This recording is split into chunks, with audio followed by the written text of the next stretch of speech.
Hello, good morning, everyone.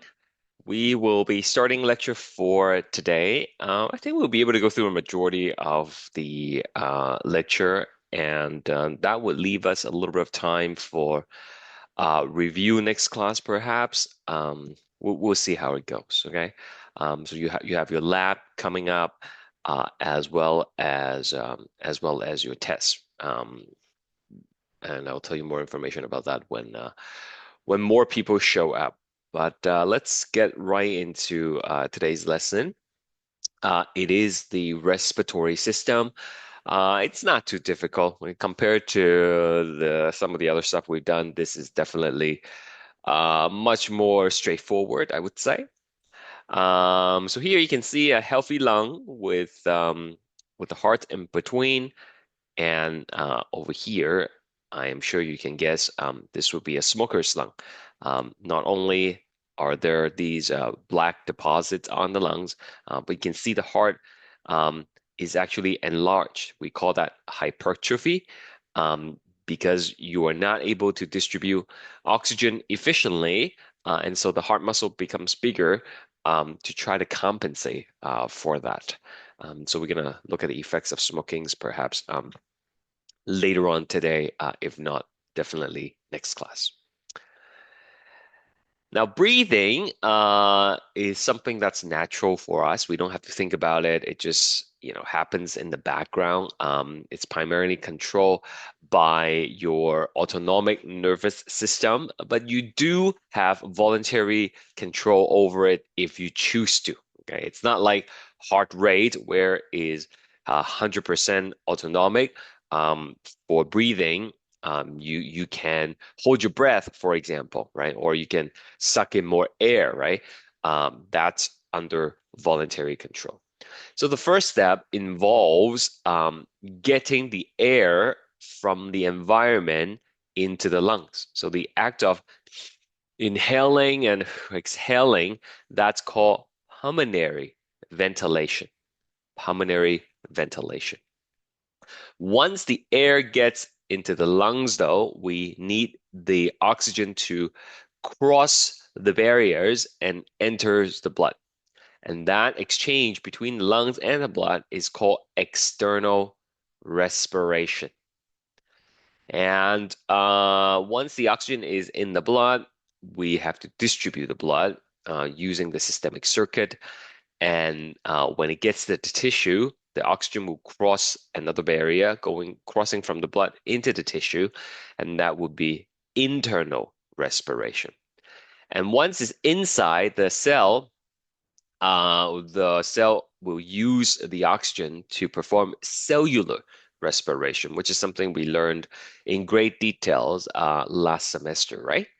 So just several layers of diffusion until it gets to where it needs to go. And the opposite is true for carbon dioxide. Every time the oxygen goes one way, the carbon dioxide is going to go the other way, and ultimately the carbon dioxide will go all the way back to the lungs where you will exhale and breathe it out. Now, the respiratory tract is separated into upper and lower portion. Um, when you breathe in, the air goes into the nasal cavity and then into the pharynx and then larynx. We'll talk about all these things in greater details coming up.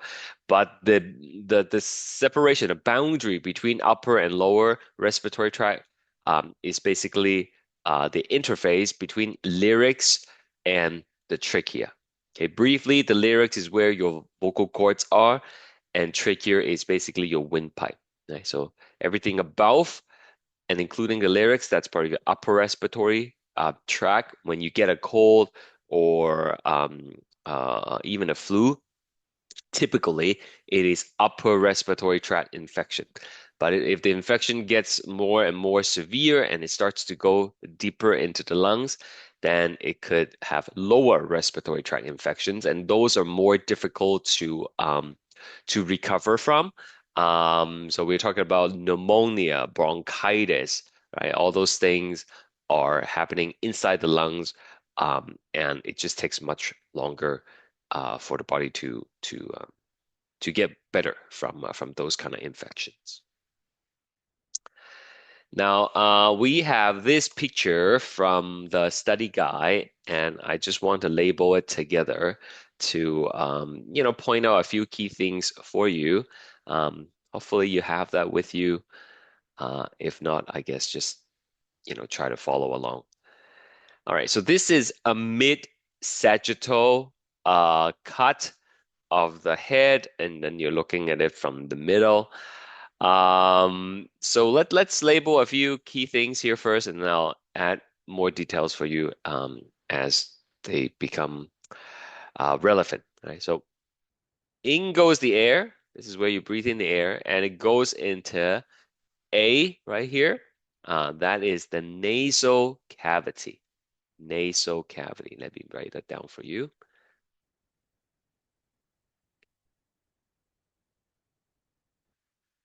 So the nasal cavity is actually really big. If you're picking your nose, then that's the area that you are able to access.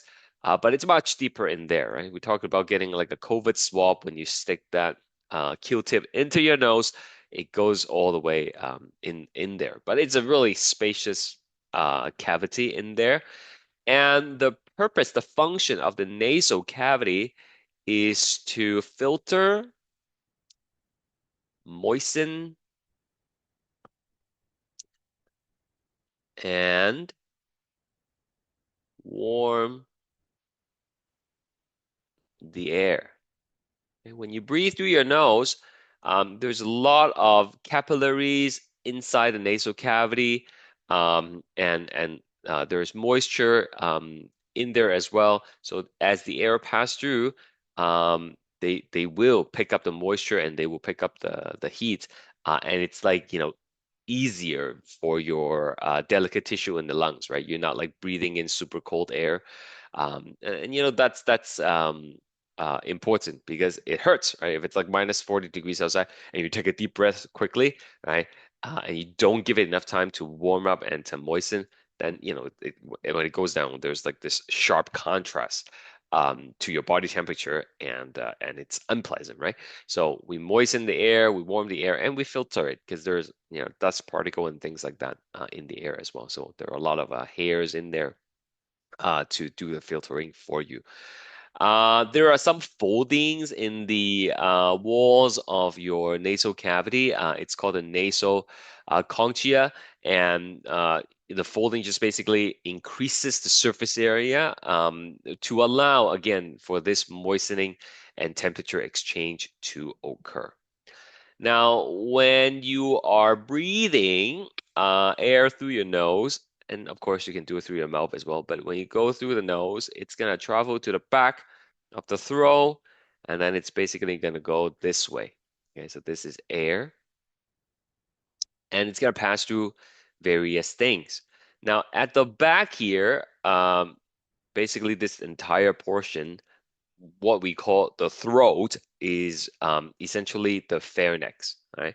So pharynx is the common passageway for food, air, and liquid. Okay, so anything you swallow, anything you inhale is going to pass through the pharynx. Okay. Now there are different ways to get into the pharynx. Um, for example, over here, this opening that allows air to go from the nasal cavity into the pharynx, this is called the nasal pharynx. Okay.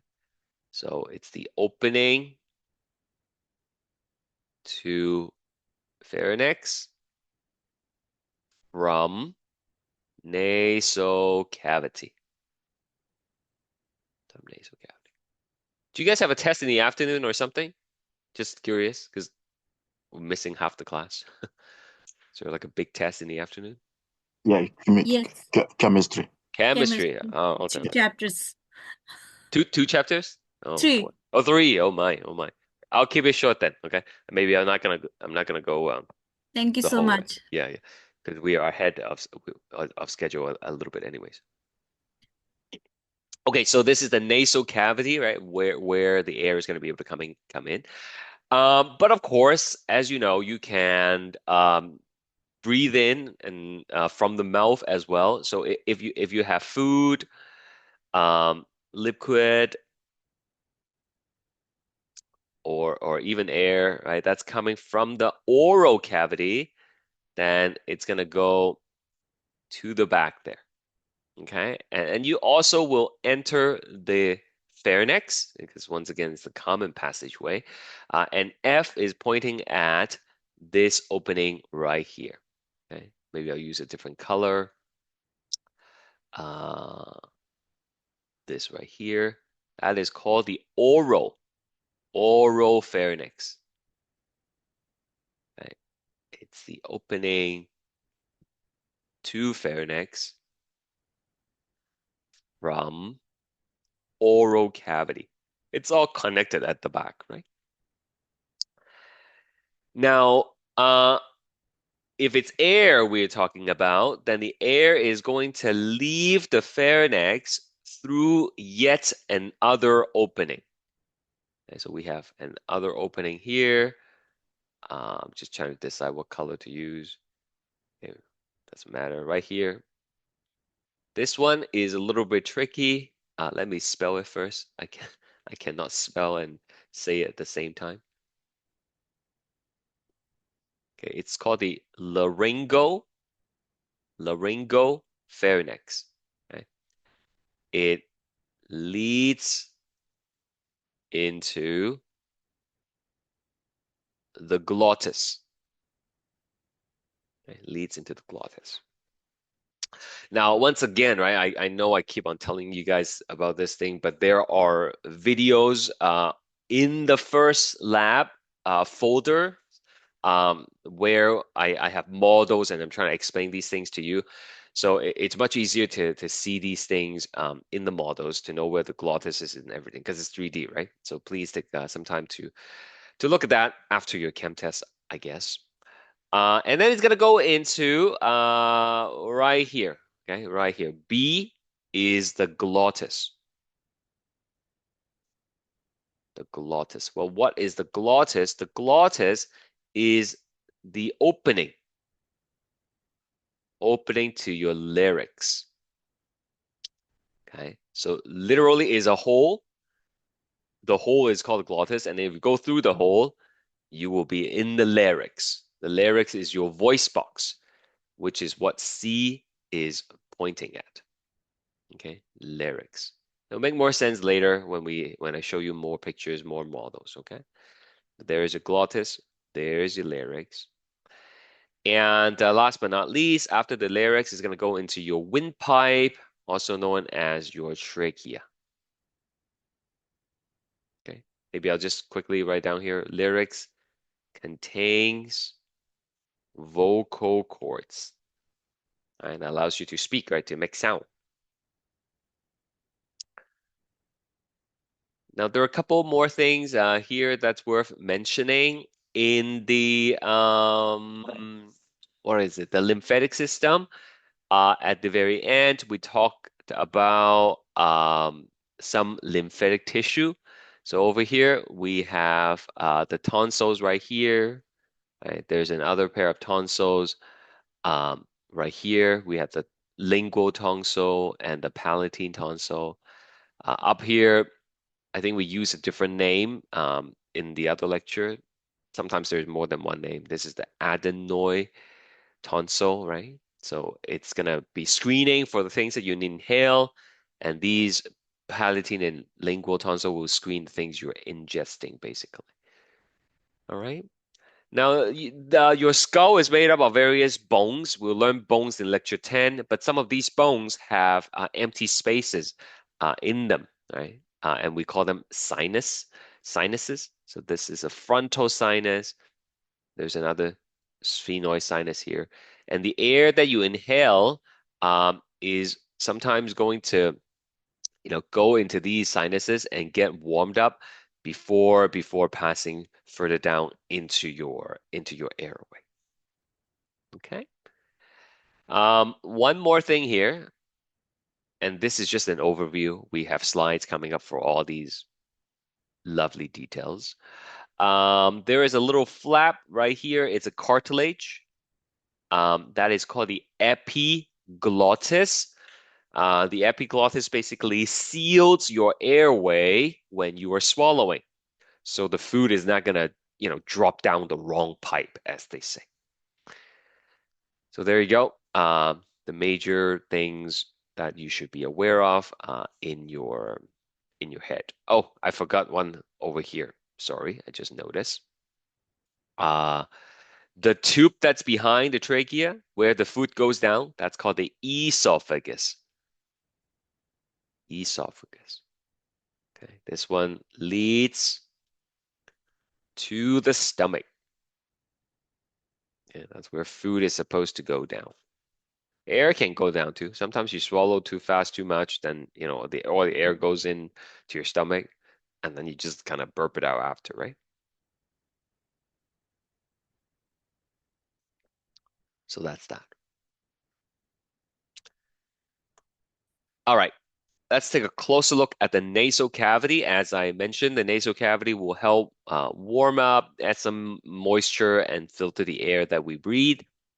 And there are some short ducts that connect the sinuses with the nasal cavity.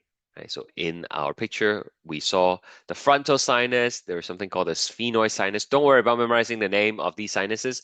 You will learn them when we get to the bone unit, okay? But there are a total of four pair of sinuses in the head. And sometimes when you get a cold, these sinuses filled up, right?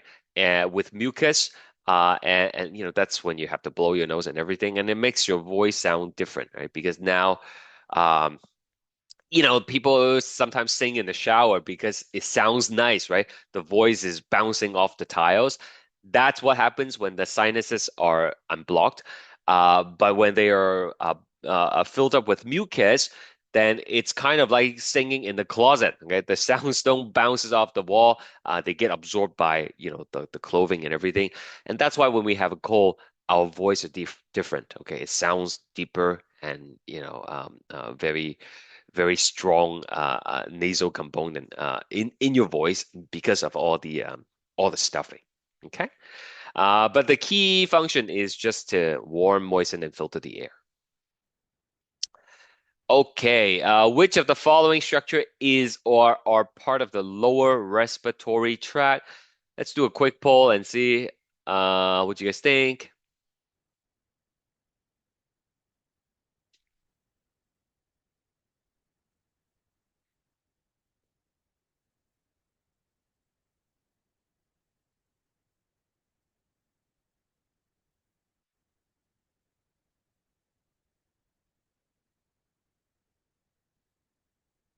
Okay, thank you. Yeah, basically everything above the lyrics, including lyrics, is upper, right?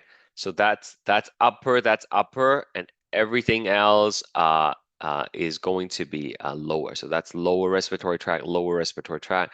The glottis is on top of the larynx. It leads into the larynx, right? So that's also upper. It's just a hole. It's just an opening. Okay.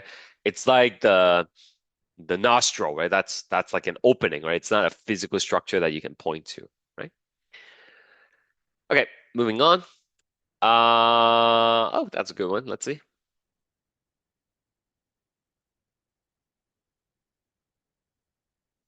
I don't think I mentioned this one actually.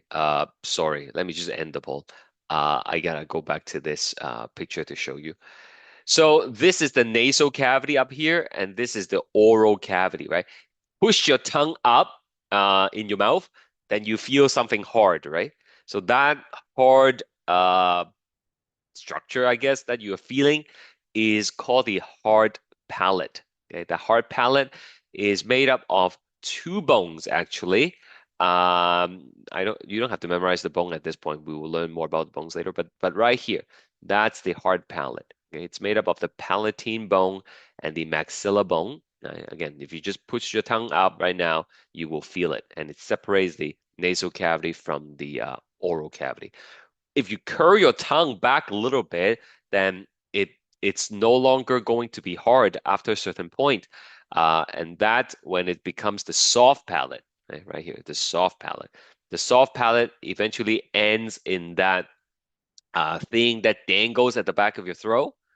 Okay, yeah, this thing right here, that's the extension of the soft palate, and it's called the uvula. Right? It's listed right here. That seals the nasopharynx when you are swallowing. Okay, seals nasopharynx during swallowing, so that food doesn't go up to your nose, right? Your kids might have had this experience when they are laughing for some silly reasons during dinner or when they're eating, and then they try to swallow, and then the food starts shooting out from their nose, right? That's because when you're laughing, the uvula does not create a tight seal, and food instead of going down, I mean, it will still go down, but some of it's going to come up, and then food comes out from the nose. Okay. So the answer for this question, what separates the nasal cavity from the oral cavity is the hard palate. Okay. You can feel the hard palate with your tongue. It's made up of two bones.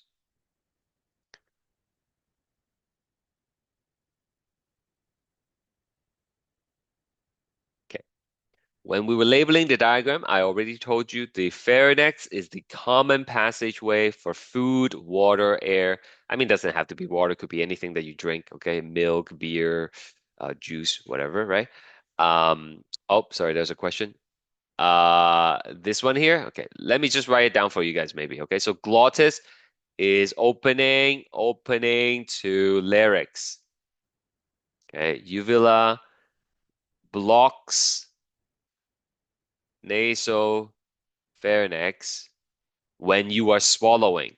Okay, epiglottis blocks trachea when you are swallowing, so it doesn't go down the wrong tube. And sinuses are just cavities in bones. Cavities in bones. Okay. You have four of them, right? The frontal, and then there are other ones that you don't have to memorize. We will get there when we do the bone unit. Okay, so to get into the pharynx, you can either go into it from the nasal cavity. So that opening is called the nasal pharynx. In which case, it would leave and go into the larynx to the laryngeal pharynx. Okay, so like if you have to trace the path, I guess air goes into nasal cavity where it gets warmed up, moistened, and filtered, and then through the nasal pharynx, it is gonna go into the pharynx, the throat, and then it's gonna leave the pharynx through the laryngopharynx. Okay, all these names are really weird. And then through the glottis, it is going to go into the larynx. Okay, the opening to the larynx is the glottis. Food and water would enter the pharynx through the oral pharynx, okay, through the mouth basically. And there's an opening that goes into it. And then from there, it would go into the esophagus. Right? More on that in the digestive system in lecture 8. Okay? But that's pretty much the pathway for now.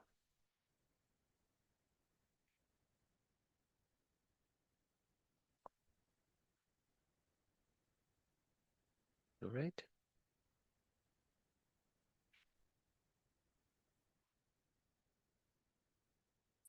Tonsils. We have the adenoid tonsils at the back of the nasal cavity. Just to quickly show you again, it's all the way up here. Right? It surveys the air that we inhale, and if there are pathogens, it's gonna, sound the alarm bell basically. You also have the palatine tonsils located at the back of the oropharynx, and the lingual tonsils at the base of the tongue. All right, so let me show you one more time. Palatine tonsil right here, just where the oral pharynx is. okay, where you're swallowing the food. When you read these description, just have the picture right next to you to see, right? Palatine tonsils are located at the back of the oropharynx, and you can see oropharynx right here. That's where it is. This is the one you can see in the mirror when you go right? It's kind of flanking on the sides. I show you a picture of that in lecture two, right? The lingual one is harder to see. It's at the base of the tongue. You kind of have to depress the tongue with a popsicle stick, and it might even give you a gag reflex sometimes, okay? Before you can see it. But those are the tonsils. All right. Okay, let's take a look at the lyrics. After the pharynx is the larynx. Right? The larynx contains the vocal cords, and to get into the pharynx, you're gonna have to pass through the glottis. Right? The glottis is basically this opening right here, this hole. Okay, uh, literally is a hole. Okay, that this hole right here that would have been the glottis, and if you go through it, then it goes into the lyrics, right? Let me write for you. This is the glottis. Now, the glottis is going to have an elastic flap above it, and that's called the epiglottis. The epiglottis is important. As I mentioned, it is going to cover up the glottis when you are swallowing. And I actually have a video I can show you. Let me see if it's going to play right here.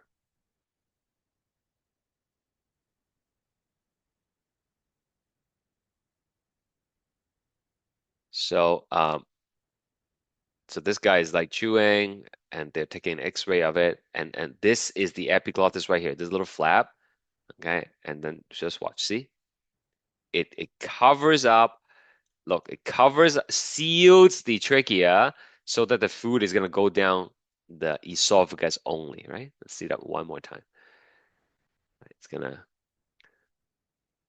seal like that. Now, there is a misconception, okay? People think they imagine the I used to imagine like this too.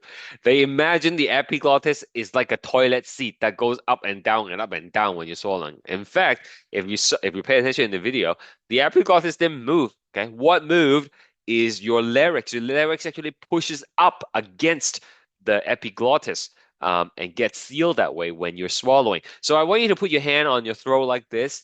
You don't have to squeeze, just put your hand there, and then you swallow. You literally feel something is pushing up, right? That's the larynx pushing up against the epiglottis and creating the sealed. And that way, nothing is going to go down. Now, we're going to see in a second why is it dangerous to talk and swallow at the same time. All right, and I just post a link of the X-ray video in the chat, in case you find that interesting and you want to watch it again or show your friends, family. Okay, now the lyrics is very vulnerable. Okay, you probably seen a movie, right? Like someone is like fighting and then they hit the person in the larynx and then they go like and then they fall down, pass out or something, right? It's actually true. The larynx is very vulnerable. There is not too much protection there, but there are some, right? Some bones and some cartilage to kind of help stabilize it. So I do want to take a moment and label that with you. It's also in the study guide, and I just gotta find a picture and copy it over. Um, where is it?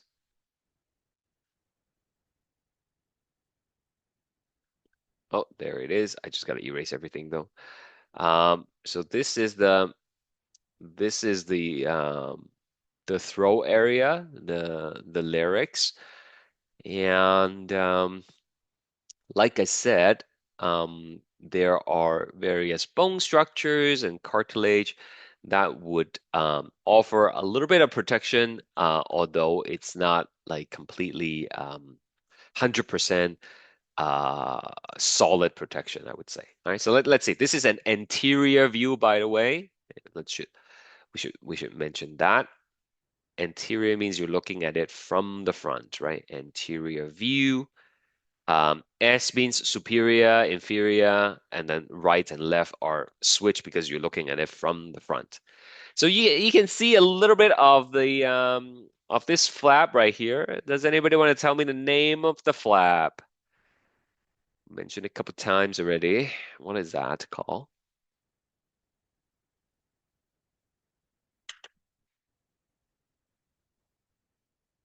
Hmm That is right. That is absolutely the epiglottis. Epiglottis. All right. And then kind of anterior to the epiglottis, in front of it is a small C-shaped kind of bone. Very, very delicate, actually, this bone. It is called a hyoid bone. Hyoid bone. Okay. To remember hyoid bone, it's higher up. Okay. Hyoid bone is higher up compared to some of the other bones I'm going to show you. Now, this here uh, is called the thyroid cartilage. Has nothing to do with the thyroid, besides the fact that it's close to it, I guess. But it's called the thyroid cartilage. And it's more prominent in men. What structure does it form in men? And female don't have this prominent feature. Um, that's right, the Adam's apple, right? So-called Adam's apple, right? That's actually the thyroid cartilage that's protruding. The notch from it, it's what forming the thyroid, the Adam's apple. Okay, female also have the thyroid cartilage. Don't get me wrong, but it's just not as prominent as in men. Okay. Okay. Further down, we have an other bone, and this one is called the cricoid. Cricoid. Sorry, not bone. Cricoid cartilage. It's kind of like the first cartilage of your trachea. So this here is the trachea, part of it anyways. Trachea is actually much longer. It's about 11 to 12 centimeter, 13 centimeter, depending on how tall the person is. And it is protected by additional cartilage rings, which are shown right here. Okay, these are cartilage rings. We'll talk more about them later. Okay, so that's your throat. Um, there is a model for you to look at in your lab. Let me see if I have a picture of it. I probably do. Just give me a second.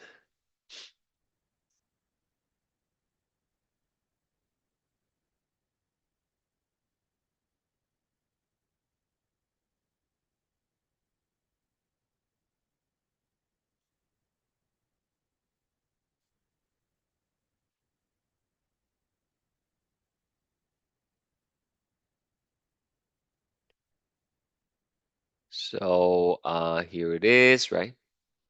There's a video explaining this thing, but you can see A is the epiglottis, B is the hyoid bone, thyroid cartilage. This is actually your thyroid gland. Okay, we haven't learned anything about it yet. I guess we did, right? Like we really talk about the goiter, right? That's where your thyroid is, and then you can see the cartilage ring, right? And here's another view of the same model, but from the top. And this opening that the arrow is pointing at, that would be the glottis leading into um, the larynx. Okay, so that's what you have to learn in the lab. Answer these questions, and then it will help you with the lab quiz. All right. Any questions so far, guys?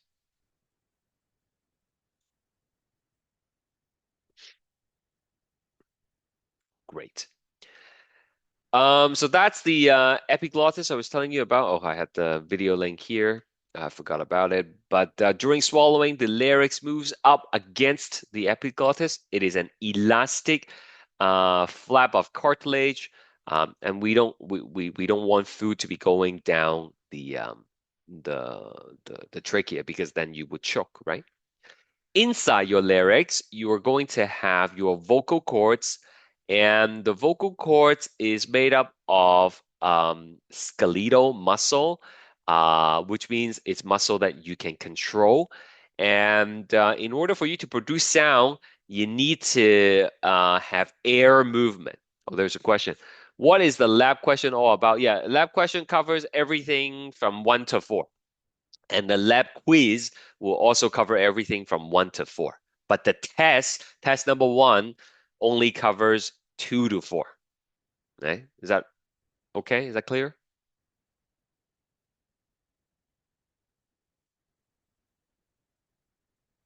Yeah? Okay. All right. So, the yes, test covers two to four. The lab quiz covers uh one to four. Is that okay? All right.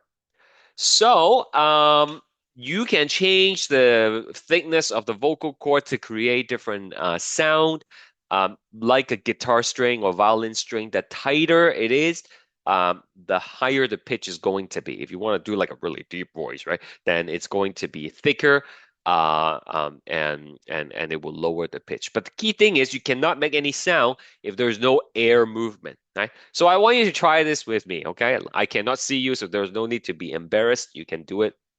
Uh, I want you to close your mouth and then pinch your nose, okay, and try to hum your favorite song. Okay? Close your mouth, pinch your nose, and try to hum a song. Okay? You won't be able to do it, right? Because if you close all the opening, there's no exit point for air. And if air cannot move out, then it cannot go through your vocal cords, and there's no vibration, and you cannot make any sound. Does that make sense? Think of a wind instrument, like someone like a saxophone or something, or like a recorder. If no one's blowing air into it, it's not going to be making any sound, right? If there's no air movement, it's not going to create any sound. And that's the same thing for the vocal cords. Keep that in mind. Now I'm going to show you a video of the vocal cords. I got to share the sound as well. Let me see how this thing works. I guess yeah, I'll see. Okay. So just a little warning. Okay, some people get grossed out by this video sometimes in class. If you're squirmish, then cover your eyes, don't look. Okay. This is it's called a laryngoscopy. Okay. And what they do is they have a camera and an endoscope. They stick it up your nose. Okay. They feed it all the way to the back, and then it goes down the glottis, and then they look at your vocal cords. All right.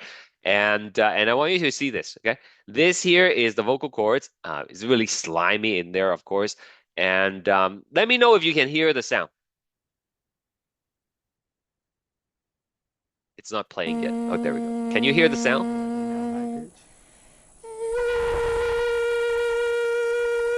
Can you guys hear the sound from the video?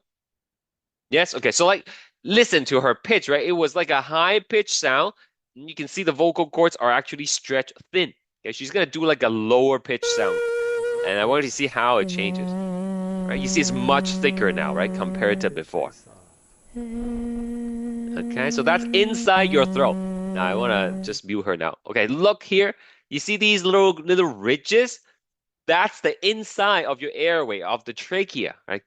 Because of the cartilage rings, it forms those ridges. In fact, if you move your fingers up and down slowly in the neck area, like not so much that you're gonna hurt yourself, you can feel the ridges, the little bumps and grooves of those cartilage. Okay? How about this thing right here, where my mouse is moving? What is that thing right here? This little U-shaped thing. You know it. We talked about it many times already. What is this? Or can you like not see my mouse? Oh, you can see my mouse. Okay, good. Right here. This is the okay, good try. Yeah, some of you get it right, some of you not so much. This is actually the epiglottis. The epiglottis. Yeah, the epiglottis. You cannot see the hyoid bone. The hyoid bone is kind of like, embedded within all the tissues, right? Like it's like kind of like entombed, if you would. Okay. But this is the epiglottis. All right. And that's the vocal cord, which is inside the larynx. And then further down through the vocal cords, you're going to get into the trachea. All right. So this is called laryngoscopy.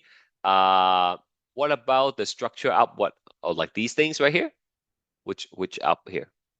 Like up here or like here? So Yeah. yeah, like there.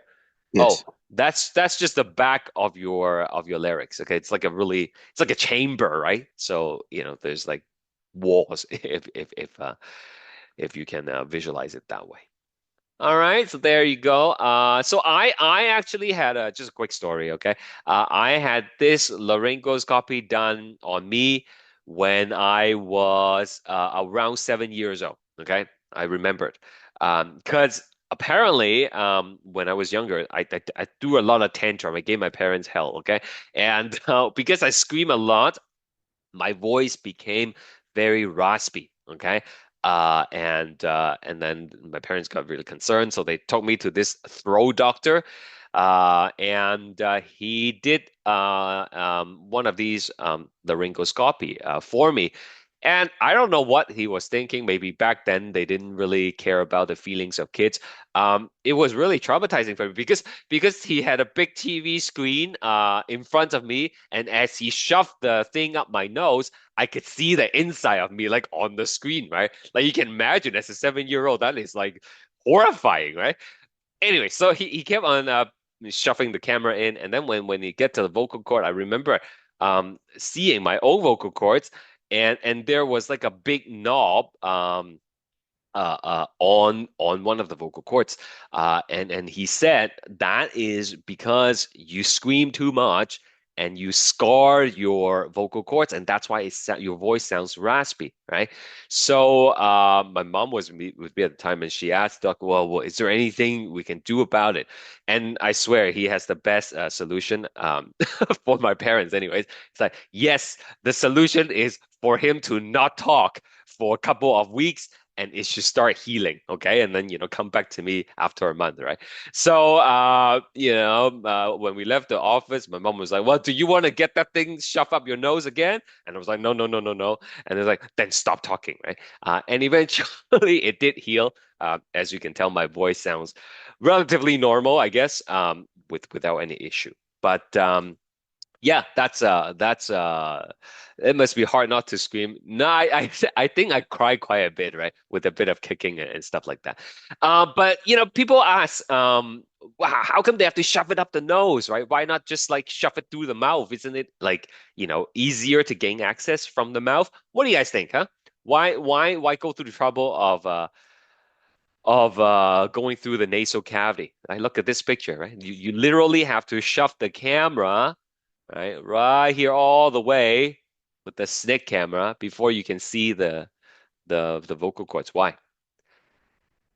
That's right. Okay, someone sent me an answer in the chat. It's gag reflex. If you stick something down the throat, you're gonna throw up before you reach the larynx, right? From the nose, it's not gonna have that problem.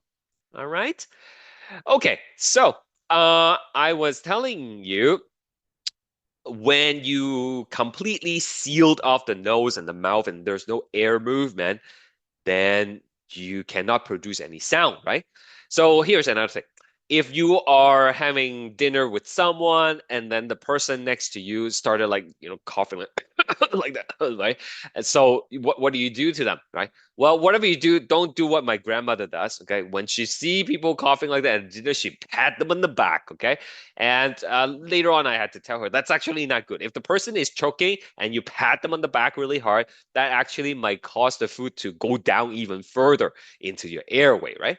So you can ask the person, like, are you okay? Like, are you choking? And if the person answers you and say, yes, I am choking, then they are not really choking. Okay? Because what's choking? Choking is the blockage of your airway, right? And as I told you, if the airway is completely blocked by the food, no air goes in and no air goes out, you should not be able to talk at all. If the person is still talking, able to answer you and coughing, that's a good sign. Okay, just let them be. All right, they are probably going to be able to cough it out on their own, right? And if they can answer you and then their face start turning red, what's the universal sign for I am choking, right? They're gonna probably put something in their head, right? And then if you are certified to do first aid on them, then you might have to do like the Heimlich maneuver. Okay, if you want to be a nurse, I think you have to do the first aid certification, right? So the whole point of the Heimlich maneuver is to apply enough pressure in the abdomen to kind of force the object out of your trachea. Okay. And once it's out, then you're going to be okay, right? If you're on your own, then you might have seen this before. You have to use like the back of a chair or something to kind of push yourself onto it before you pass out, right? And hopefully you are able to dislodge whatever is coming out. If you have a kid and they're choking, they won't be able to tell you a gesture to you, right? And I actually had a very scary experience with my first child. It was she's was about, let me see, a little bit older than a year old at the time. My wife finished her mat leave. She went back to work. I was with the daughter during my summer break. And my wife wanted her to try like new food, right? Maybe it was less than 1 year old. I don't 100% remember. Okay, she was small. Anyway, so like I try to feed her some apples, but nobody told me you cannot feed a baby apples like little bits, right? Because apparently when they don't have enough teeth, they can't chew the apple. And then she was actually choking with the apple, and I got so scared, right? And I had to pick her up and literally put her upside down and start patting on her. And then thankfully, she like vomited the apple out with a bunch of stuff. Yeah, it was not regular gagging, I'm telling you. It's not like, just like the normal baby gagging type. She was like, turning a little bit, change color, and I was so scared. Anyway, I pick her up, turn her upside down, pat her, and and no more apples until for my second kid until she has quite a bit of teeth. Okay, so that's Heimlich maneuver and choking and the epiglottis. It's very important, right? Epiglottis, it blocks the airway so we don't choke. I used to do research at Sick Kids before I became a teacher. And at Sick Kids, at the first on the first floor, in one of the hallways, they have these picture frames, okay? And I took a picture of one of them. And these are the things that they take out of kids from the airway as well as from the food passageway. And it's crazy, right? Look at the kind of stuff that kids put into their body cavities. This very long nail. We have some like, probably like Monopoly toys or something like that. And then the safety pin. Safety pin is a big one, right? I'm sure when it went in, like it wasn't open. I hope it wasn't opened. But these are the things that got taken out. From young kids. It's hard, right? If you have kids, you would know they put everything in their mouth. My second child, she actually swallowed like a good chunk of a stress ball. Okay, like it was a toy ball, right? One of those squeezing stress ball. And I guess I wasn't really watching her, and then she was teething, so she's like gnawing on it. And we discovered she actually swallowed quite a bit of the stress ball. And we were very concerned. We asked the doctor if we should be concerned, and the doctor's like, "Oh, don't worry, just like look for it in the poop." So we were looking at her poop and trying to see if there's like blue bits that are coming out for the next couple of days. Couldn't see anything, but I'm sure it passed, and she's all right. Anyways, if you're ever at downtown at Sick Kids, maybe they still have this up, and you can take a look. All right, poll time. Let's do some poll questions.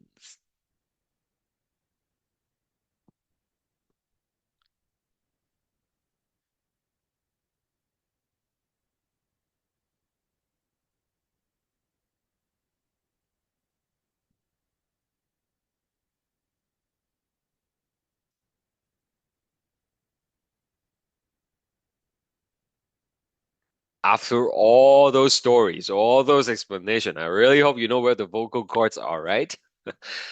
It is in the lyrics. Very good. Okay. Everybody who chose something got it right. The lyrics. How about this?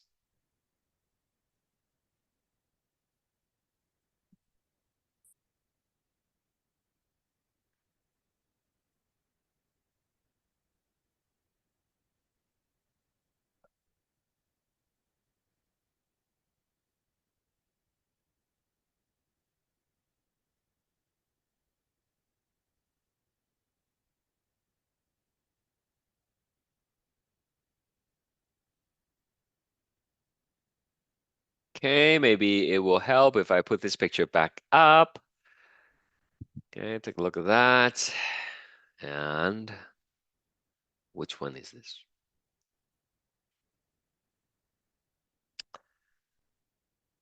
Okay, Adam's apple is the thyroid cartilage. Oh, I see why you could be confused. Oh no, I actually said thyroid cartilage right here. Yeah, that's the one. Okay, thyroid cartilage right here. All right. So that's it for the upper respiratory tract. We are gonna move down further into the trachea and continue from there. Okay. So I'm gonna just power through to 10 o'clock and then let you go to prepare for your chem test. We'll skip the break that way. Okay. Trachea. Trachea is the windpipe. Some people say, right? Here I'll write down for you. Windpipe, and it connects the lyrics to your main bronchi. More on that later. Okay? It's basically a tube, right, that goes down and then it splits into two smaller tubes. Okay? So this trachea is anterior, meaning in front of, and parallel to your esophagus. If you take a cross section, if you take a transverse section of the trachea and the esophagus, it will look like this. You can see the esophagus at the back is actually smaller in diameter compared to the trachea. Another thing to note is that the esophagus actually is collapsed, is closed, unless you are swallowing. Whereas the trachea needs to be opened at all times. You don't want your airway to close because it's moist, okay? Once it's closed, it's really hard, like there's the surface tension, right? Which makes it hard to open up again. Think of a paper bag. If it's wet on the inside, they tend to stick together, right?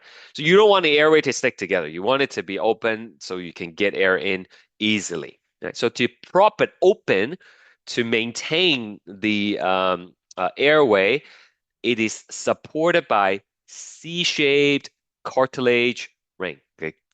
Cartilaginous or cartilage rings, okay? It's C-shaped. It doesn't go all the way to the back because you don't want to restrict the esophagus, right? You just need to have kind of like a horseshoe shape right here to protect the trachea and to keep it open. On the inside of your trachea, it is lined with, if you were with me last semester, you might remember this long name right here, okay? It is called the pseudostratified ciliated columna. They are rectangular cells with hair on top, and even though they look like it is multiple layers, but actually it's just a single layer. That's what this name means, right? So the cilia, of course, is part of your physical barrier. We learned that in lecture three. And it's going to sweep up all these mucus that you have in your airway, sweep it up to your throat, and then you can spit it out or swallow it. And all those mucus that you have in your airway are actually produced by an other group of cells called the goblet cells.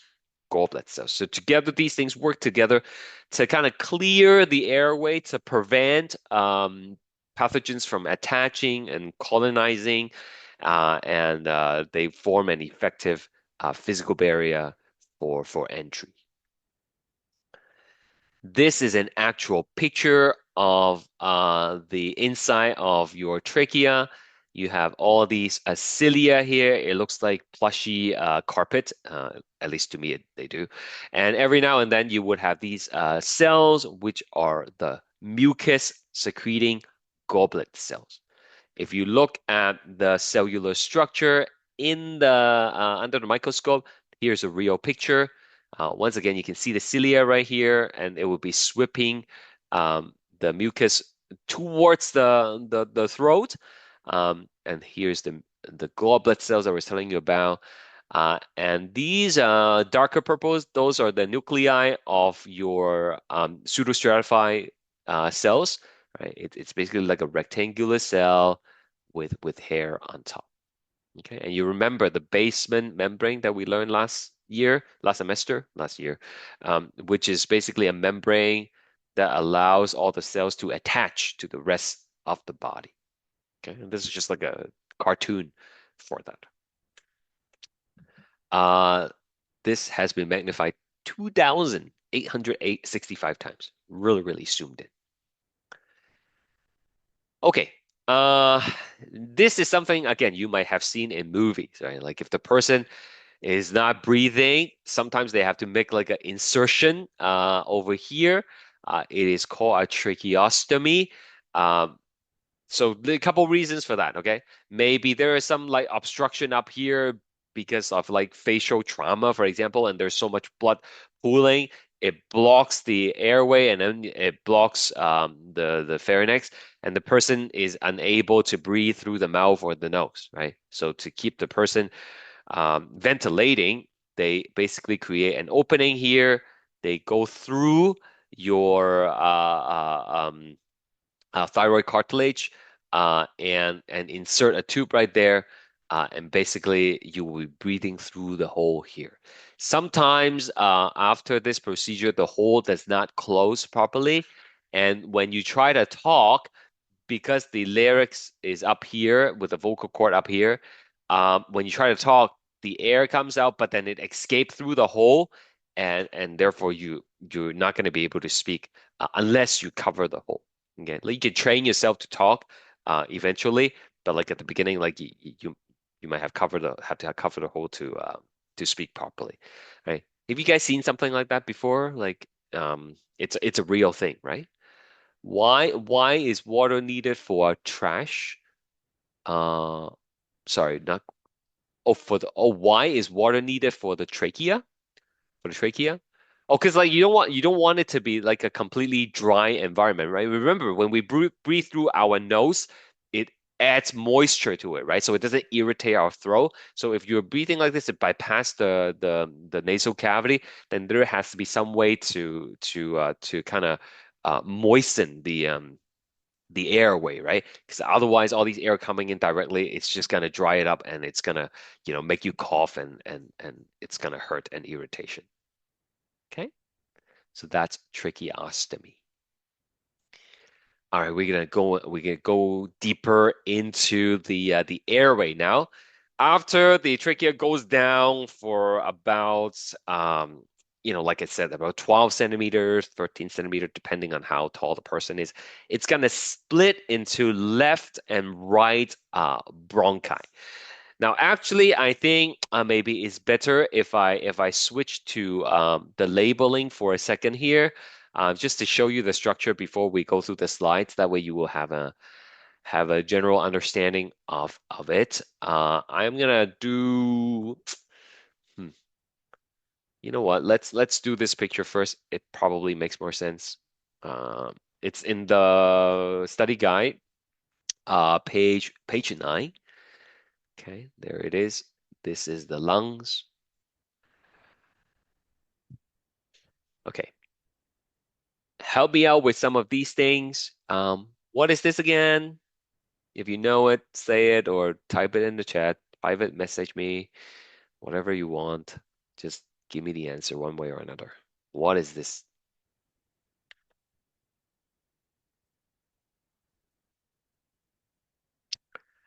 Yep, that is the thyroid cartilage. Thyroid cartilage.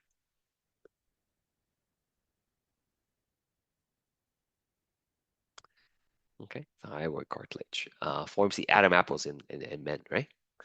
And below it, you have the cricoid cartilage.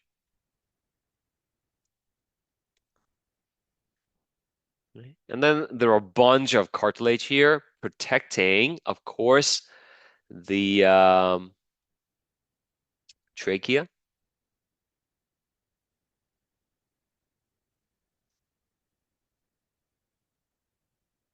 I should probably say here, right? Protects the larynx So this whole thing is also the I guess the lyrics is behind it. Okay. So in multiple choice, depending what's given to you, you can choose either one. So as the trachea goes down, and this is where I was trying to show you in the PowerPoint slide, it splits into left and right bronchi. Okay, so B here, that's called the right main, sometimes primary bronchus. Okay, bronchus. Um, Singular is bronchus, plural is bronchi. So you have two bronchi, the right bronchus and the left bronchus. Okay, so left main or again primary bronchus. And it leads into the lungs. The right one leads to the right lung, the left one leads into the left lung, right? So C here, C is the right lung. Okay, you're probably not going to get that on the test. It's too easy. Left lung right here. Now inside the lungs, you have two of them. Inside the lungs, the bronchus will continue to branch. Continue to branch. So let me just alternate between the two colors to help you see it. So now it's gonna have another branch right here.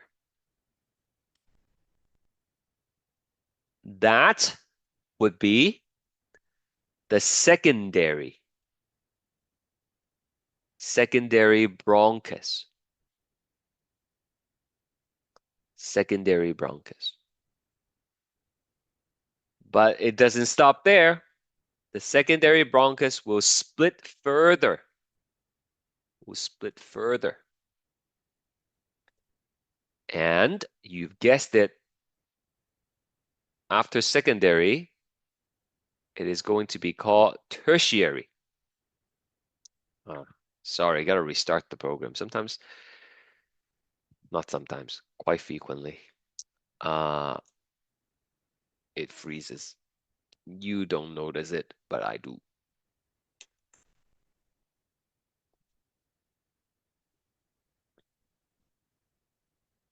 There we go. All right, so that's gonna be the tertiary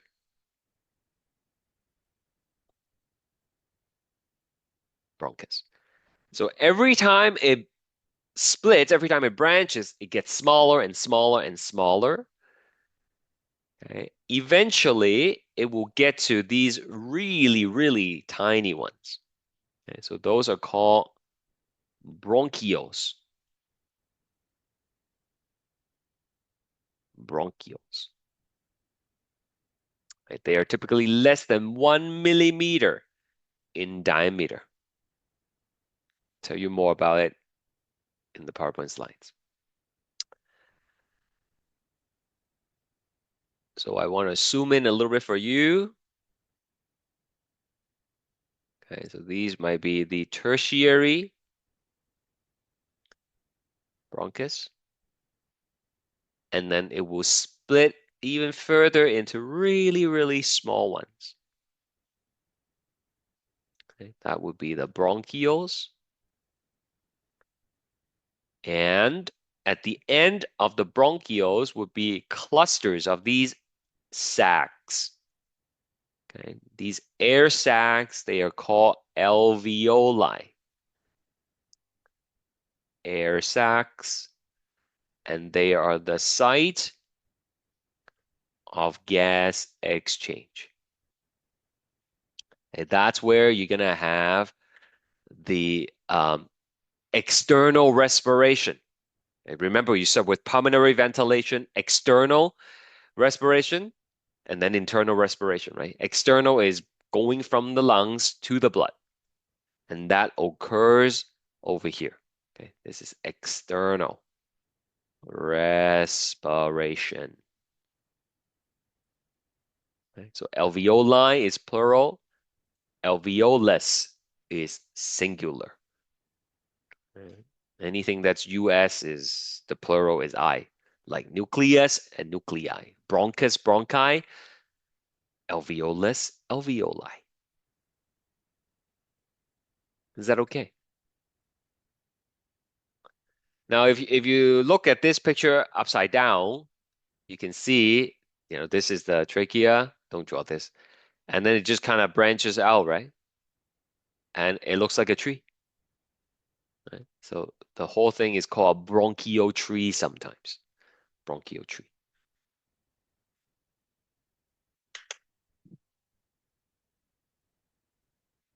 Are we okay?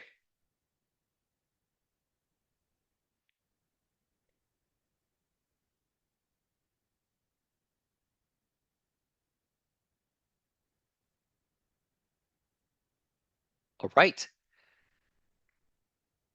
So the structure of the bronchus are very similar to that of the trachea. On the inside, it would have the same kind of ciliated cells.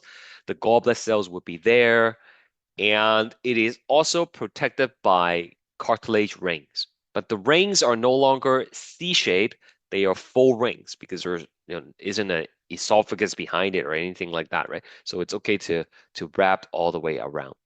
And then same thing for the secondary bronchus. It also has the full cartilage rings.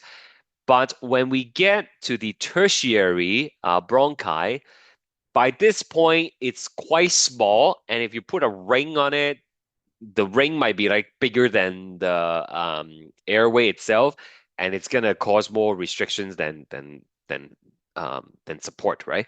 So instead of having cartilage rings, um, the tertiary bronchi they have these cartilage plates. Okay, it's just bits and pieces of cartilage that are attached onto it. And they do provide some rigidity to the airway, but it's not like a full ring that goes around it. Okay, and when we get to the bronchioles, they are very very small. They don't even have any cartilage. Right? They still have cilia and the goblet cells on the inside, but they don't have any cartilage because they lack the cartilage support. They will collapse under certain conditions. Okay? The trachea, primary, secondary, tertiary bronchi, they do not collapse. Okay? But the bronchioles can collapse during an asthma attack, for example. Okay, so that closing and collapsing is called bronchial constriction. Bronchial constriction.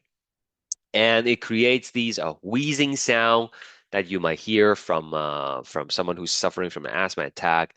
And you will need to have an inhaler, which forces the muscles in the airway to relax, and it really opens up the airway for you once again.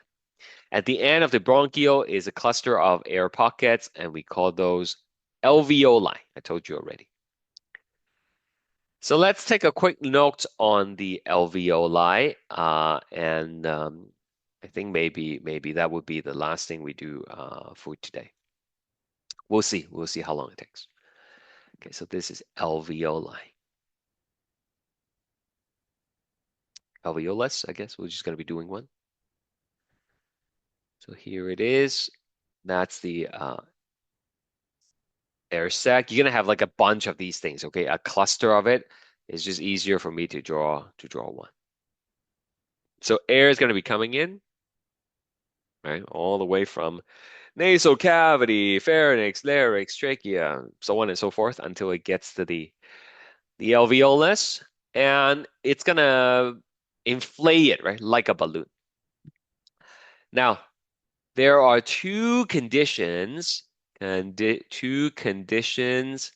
needed for gas exchange to take place efficiently. You need two things. Number one, you need to have a moist surface.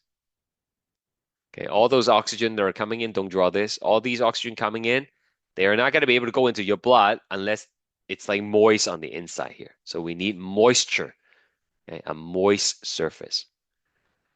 You know those worms that are always coming out, the earthworms that are coming out after the rain? Okay. Earthworms, they breathe through their skin. So when it's raining, the soil is drenched. And, instead of having a moist surface, they have like a completely soaked, right, environment, and they cannot breathe. That's why they have to come out.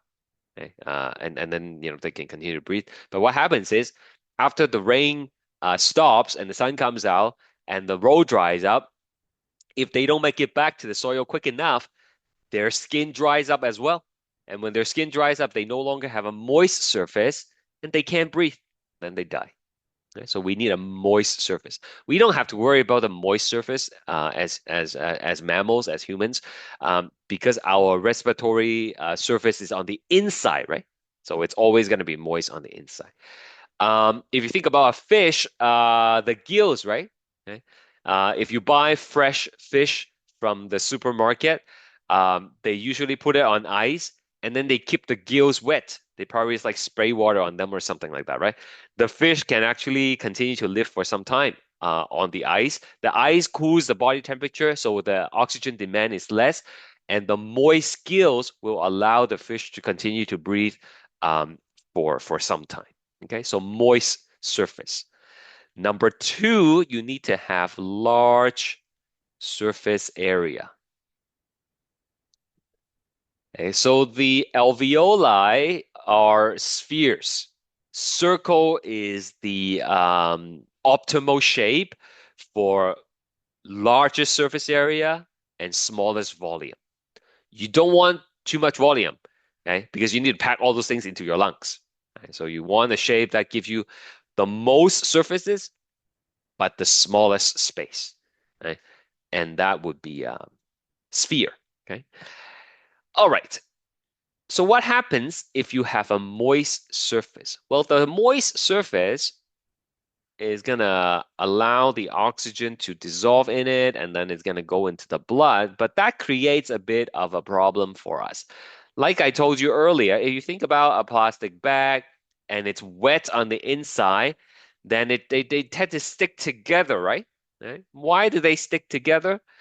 Well, one of the things I taught you very early on in last semester biology, and I hope you remember some of the things, is that water molecules are polar.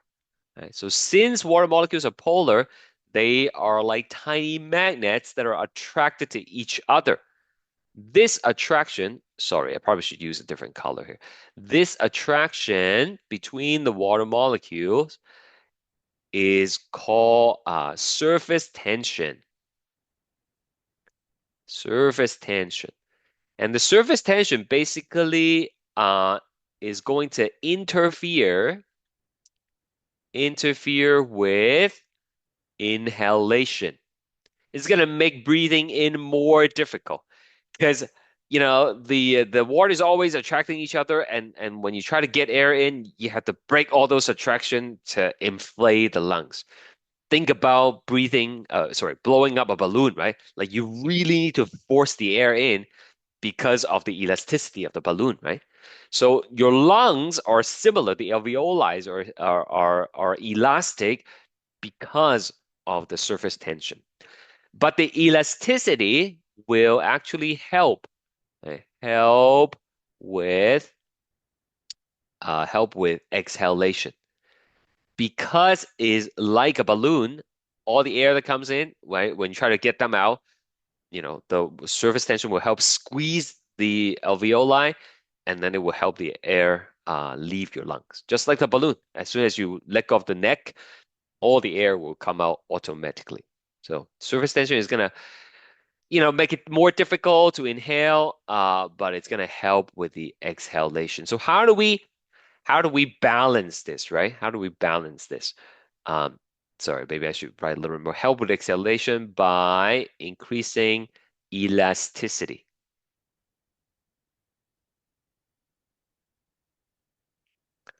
Okay, so how do we oppose this? How do we oppose this surface tension? because we don't want inhalation to be too difficult, right? Like if breathing becomes too laborious, then we're wasting a lot of energy, right? And so there are some cells in the alveoli in the lungs that makes an oily substance. Okay, so there are these cells right here. These are called septocells, and they make an oily substance, secrete an oily substance called surfactant. Okay, so the surfactant, since it's oily, oil and water don't mix, it's gonna break some of these surface tension. You don't want to break all of it, okay? But you want to break some of it. So this is the surfactant, and um, and it will reduce surface tension. And by reducing the surface tension, it helps with inhalation, but interfere with exhalation. Okay. So it's a balancing act. You want to have just the right ratio of one and the other. So both inhalation and exhalation is going to be relatively effortless. Any questions about this note right here?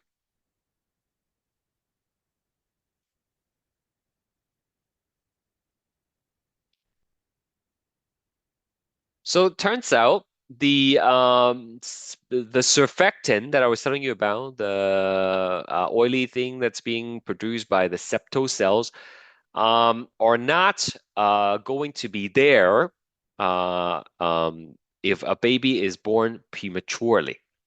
Okay, so when a baby is born prematurely, they would have difficulty inhaling because without the surfactant, the surface tension, the water attraction would be too great, and the baby is not strong enough to break all those surface tension on their own, and they won't be able to breathe properly, and they would be a little bit bluish, right, because of the lack of oxygen. It's called infant respiratory distress syndrome. Okay. So what happened is if they know that the mother is at risk of delivering the baby early on, they might give the steroid to the mother, and then it would go into the baby. And then when the baby comes out, they would inject it into the nostril, like some steroids, right? Steroid is basically a lipid, right? And that steroid is gonna help break the surface tension and open up the baby's lung, and then they are able to breathe. Okay, so that's infant respiratory distress syndrome. Okay, last question here. Which of the following is not protected by cartilage? If you have been listening all along, you will know all these things are protected, but when it's really, really small, then the bronchioles are not. Um, Before we go, I just want to label one more diagram with you, and then I'll send you on your way. Okay? It won't be too long. Here it is. It's just the last diagram in the study guide, okay, page 8. Okay, so a lot of these stuff we talked about already, and you should be able to identify them yourself. Over here, we have, of course, the nasal cavity. Okay, been telling you all day long, it moistens, filters, and warms the air. This whole area, it's the throat, which we call the pharynx, common passageway for food, liquid, and air. Two ways to go in, right? Nasal cavity and nasal pharynx and oral pharynx. and then you can leave through the laryngopharynx. This area here is the larynx. It's where you will find your vocal cords. Over here, that would be your trachea, protected by cartilage. Behind trachea, which is not shown here, would be your esophagus. Two lungs, right lung, left lung.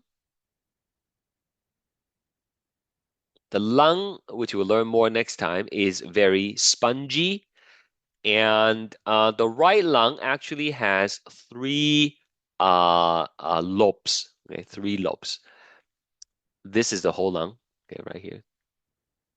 And you can see it is oops, sorry. Let me draw that again. This is the whole right lung. And the lung is actually separated by these grooves. They are called fissures. And never mind what their names are, but you have the superior lobe, the middle lobe, and the inferior lobe. So three lobes on the right side. Your heart is going to be sitting right here, right there. That's the heart. That's not a very good looking heart, but you get the idea. And since the heart is a little bit to the left of the body, it takes up a bit of the space. And so your left lung, instead of having three lobes, it will only have two lobes. Okay, so there is another fissure here that separates it. We have the superior lobe and the inferior lobe.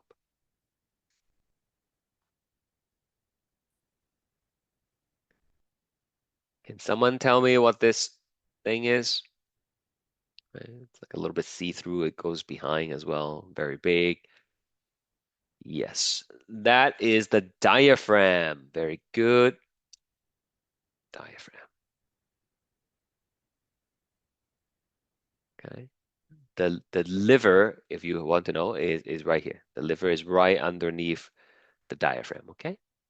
So the diaphragm is a sheet of breathing muscle. It goes up and down, and it helps you inhale, exhale. We'll talk more about breathing mechanism next class. Okay, what is D pointing at? D is pointing at a membrane that goes around the lungs. Okay, membrane that goes around the lungs. And it is called the pleura. Sorry, pleurae for this is gonna sound weird. Pleurae for plural, okay? Because it's actually a double layer membrane. Okay, surround. We say surround the lungs.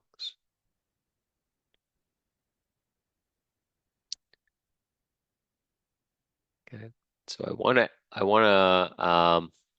elaborate a little bit, and then we'll be done. We have the lungs here, lung, one of them anyway, lung. And the pleurae is a double layer membrane.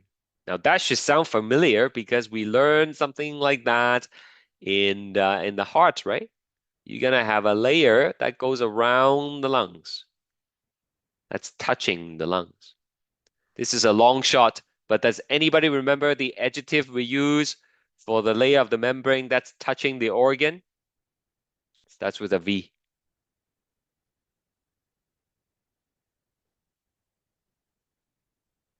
Yes, I feel very good that someone remember. Okay, this is the visceral